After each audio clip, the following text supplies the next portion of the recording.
love First Rat. The solo is so stinking easy. I'm going to show you how it works. You're pretty much just going to set up a 2-player version of the game with a few slight modifications. They're all very easily covered in this page of the rule booklet, and we are playing the difficult game mode. First move, we're going to jump all the way to the cheese going 5 spaces. Then instead of paying a cheese to yellow, you just pay it to the bank. Then the Robo Rats go, and it's really simple. You flip over a card, and that's how many spaces each of the mice move. So the first mice will go 1 space, the second mice will go 1 space, the third mice will go 1, 2 space, and the fourth mice will stay right there. Now, since we landed on one of the spots, the shops, then that means that this player is not actually going to get one of these, the Robo-Rat, but he's just going to randomly eliminate one from the game.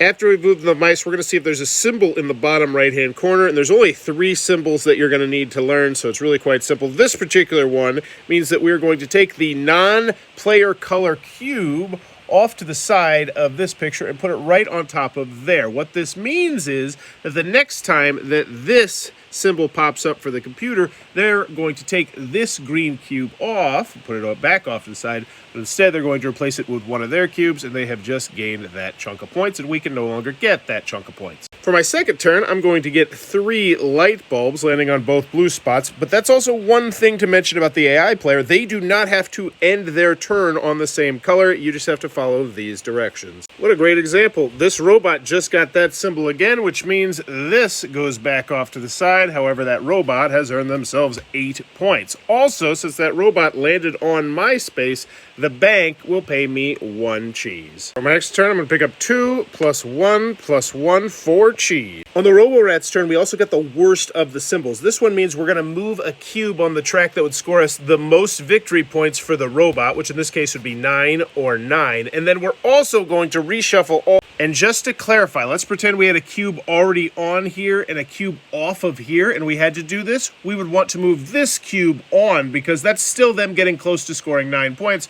whereas this cube would come off and then they would immediately score 9 points. We only got 1 apple core this next turn. That really stinks. Boom! Next turn we get 5 apple cores going 1, 2, 3, 4, 5, releasing another rat, and then stealing something, so he goes back to the start, but now we get plus 2 apple cores. The game will end normally when either one player gets all their cubes out or one player gets all 4 of their rats to the finish line.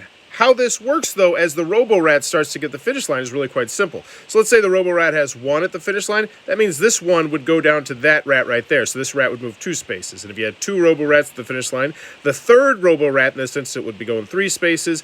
And if you had 3 there, the fourth one would be going 5 spaces. So it will ramp up.